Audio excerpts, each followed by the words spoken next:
Secte, généralement, ça renvoie à un rapport au surnaturel. Ça renvoie à un rapport, parce que même l'ONU a enquêté sur la question, je crois, en 2017, en 1997, je crois. Hein.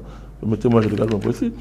1997, c'est-à-dire que, qualifiant les sectes de groupuscules, c'est pas, l'ONU disait, je vais lire, hein, qui doivent avoir la protection reconnue aux religions, dans la mesure où elles dépassent la simple croyance pour faire appel à la divinité, ou au moins au surnaturel, à l'absolu, au sacré.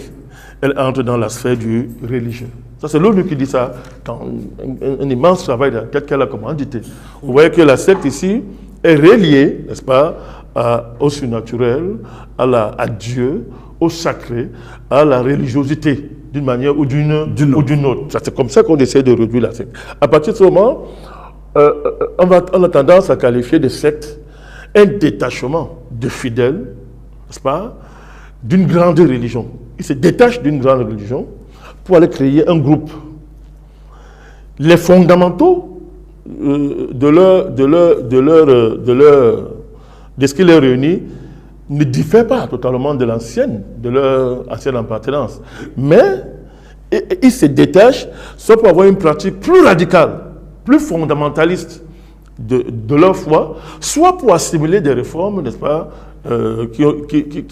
qui auraient traversé, n'est-ce pas, l'ancienne maison mère, parlons comme ça pour catholique.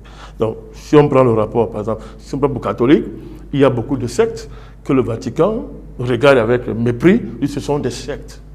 Par exemple, Monseigneur Lefebvre, qui est bien connu, c'est une secte, il n'est pas le seul. Vous avez plusieurs groupes comme ça que le Vatican va qualifier de sectes, mais qui étaient avant des enfants du Vatican, mais qui se sont détachés. On a cette tendance souvent à réduire, quand on parle de secte, à ce type d'approche, à ce type de regard. C'est un regard dangereux.